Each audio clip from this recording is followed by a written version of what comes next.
Smarting from the shutdown of their attempt to raise debate of the revelations made last Wednesday by former Director of Immigration Ruth Meighan at the Senate Special Select Committee, the People's United Party held its first National Party Council meeting for the new year at the Crystal Palace Auditorium in Orange Walk Town.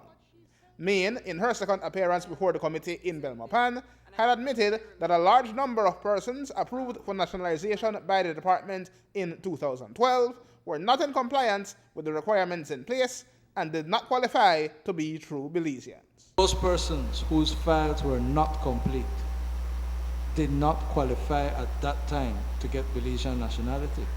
Those persons did not qualify, but the file that was presented, and I could clearly remember my minister coming back and telling me, because we were concerned that the process, that the files, they were requesting a lot of files, and we said that we have to ensure that all the applicants meet the requirement for nationality. And that was clearly stated throughout the department.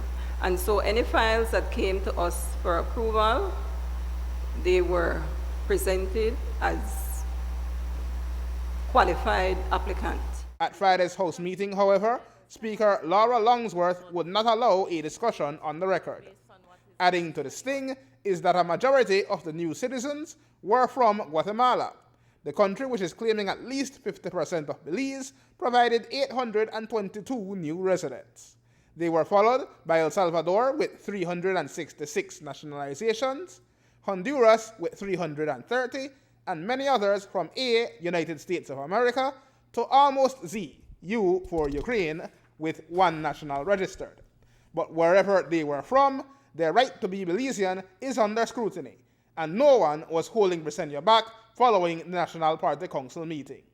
According to Briceño, this level of corruption was possible because the UDP thought only of winning what turned out to be a close election, with no thought of repercussions for the country's governance. We in the P.U.P, we are not surprised. We have been crying out about this from 2012, calling the attention of the government that something was wrong at the Immigration Department. We saw ministers and their cronies with boxes of application between October of 2011 and February of 2012. And the Prime Minister did not listen.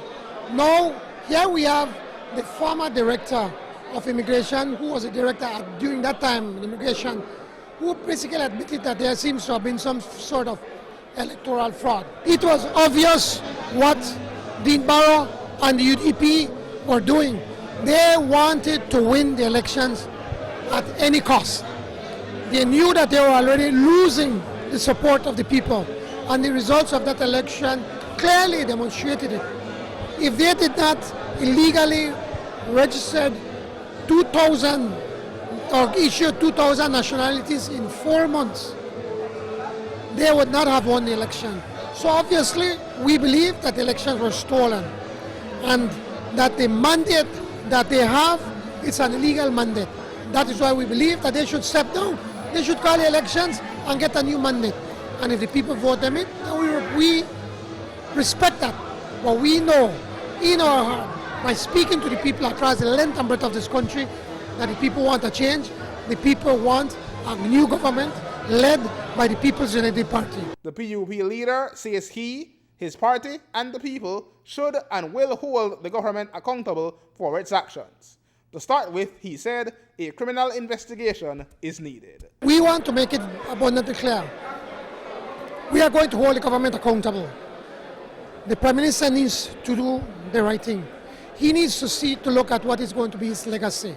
Is he going to allow this to continue, to perpetrate this kind of electoral fraud? We are saying that we need to hold the people accountable, the people that orchestrated this plan. So we're saying that the Prime Minister needs to call in the DPP to do a thorough investigation, and if there are applications that were not properly vetted or did not have all the requirements, that we need to be able to cancel them and let them start the process all over again. We have to hold the government accountable.